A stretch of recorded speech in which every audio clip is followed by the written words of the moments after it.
What up? This is week 2 of Road to Funded. So obviously from the last episode, you guys saw that it was a decent week. This week I've actually bought a funded account. So that should be paired with TradeLocker. So nothing will change for me because that's one of my issues is the different platform and stuff. And that sounds so stupid, but just wigs me out a bit. But anyway, so did a little bit of analysis earlier, so let's go through them. So GBP/USD,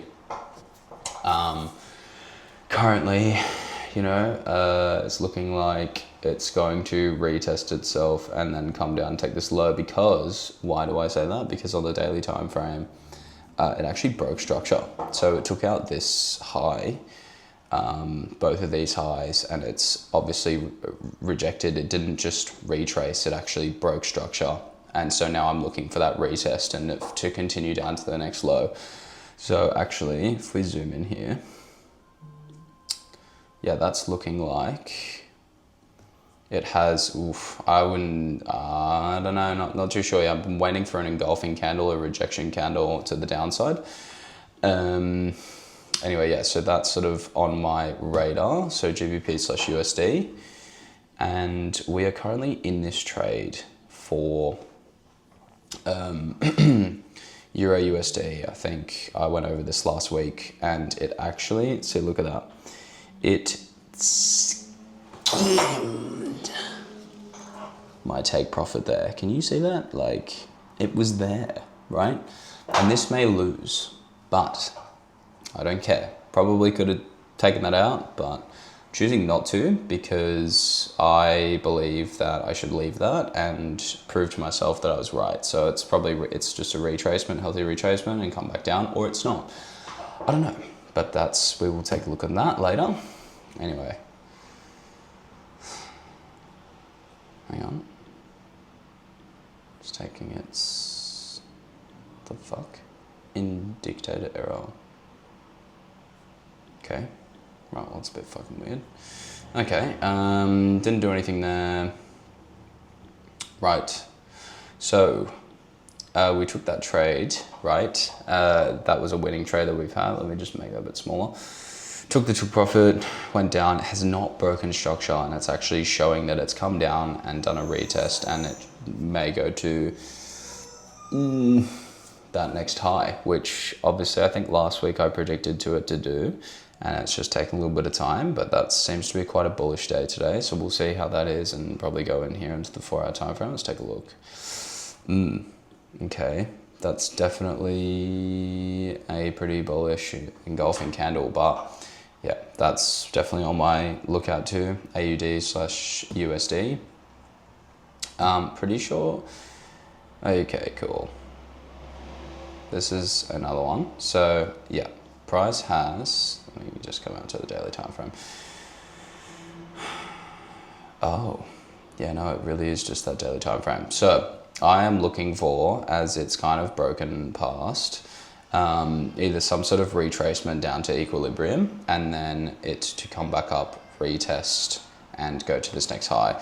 So, sorry, hang on.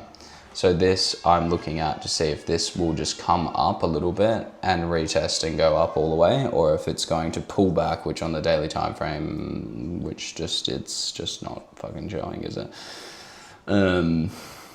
See if we can see it on the weekly. Nah, like, you don't really understand this, do you? Like, there needs to be some sort of retracement because it's hit a high, right? Unless if we keep an eye on it and it pushes over, it should retrace. If it retraces back onto there, then I'll take that trade to that take profit, and yeah, but that's also what I'm looking at. So we've got GBP/USD this week looking out for.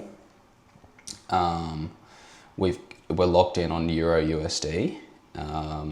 We're looking at USD JPY, and we are also looking at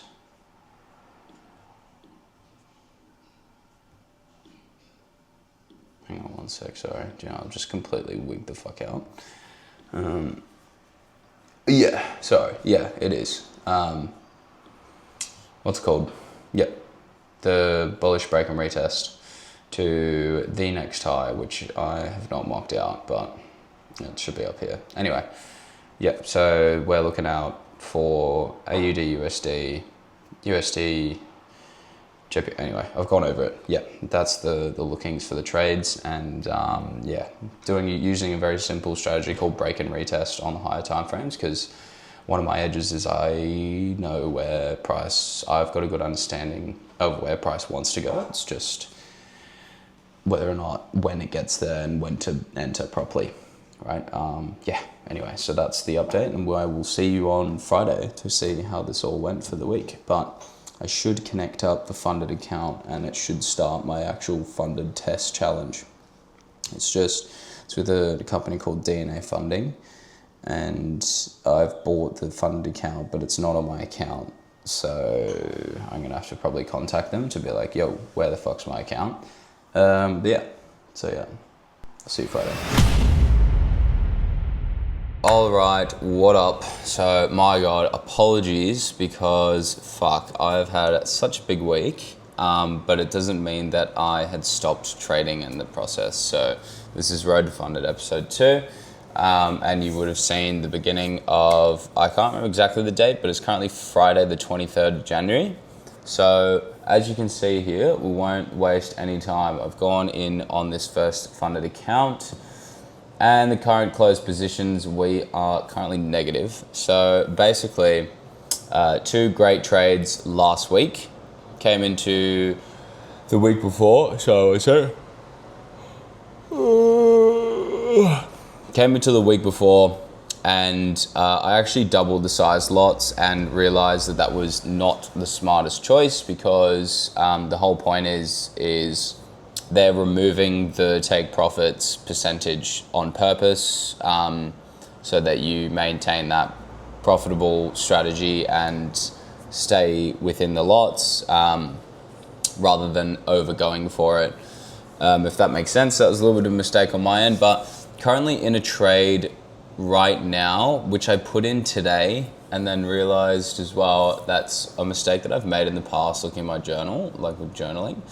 So I actually shouldn't have taken this trade. This is basically what I saw. I marked out the arrows. It came down, hit equilibrium, and in fact gave an engulfing candle all the way up here, 2 big engulfing candles, and set my take profit just right here. But the issue with this is it's Friday, and to be honest, you should never really, from what I've learned so far, is place a trade on Friday, considering the stock market closes on the weekend, right? So then Monday opens up, and I mean, look what happened to me on, where is it? Where did I get stopped out? One second. Yeah, on Euro, okay, it was in Euro USD. Yeah, see? So I placed this trade on Friday at this point in time, thinking, yeah, it's a rejection, it's coming down, and it in fact absolutely rallied the fuck up, completely changed directions on Monday. So that was basically straight off from the starting week. So that's my bad, and that's why I lost that trade too. It's because I traded it on Friday. Now, kind of just repeated myself on the same exact stock market on Euro USD.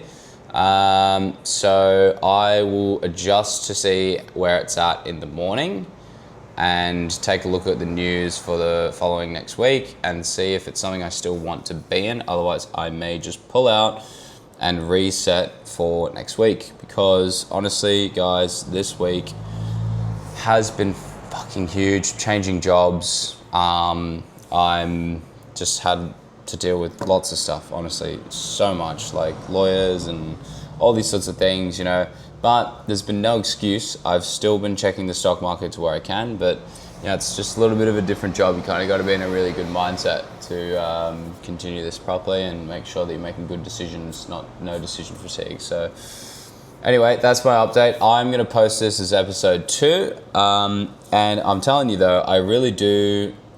I'm at the point, it's been 5 months of this. So yeah, it's just a matter of time. Just keeping down those lots, keeping it the same as what I'd usually do, and just chip away at it until I reach 1,000. Yeah. So anyway, yeah, love you very much, guys. Get ready for episode 3. I'm going to keep going, and I'm super excited for this massive transition that I seem to always go through all the time. And yeah, that's it. All right, don't forget to subscribe. Check out my YouTube channel if you fuck with me in terms of just like my personality and stuff like that. It's all on there, right? So I'll catch you next time. Peace.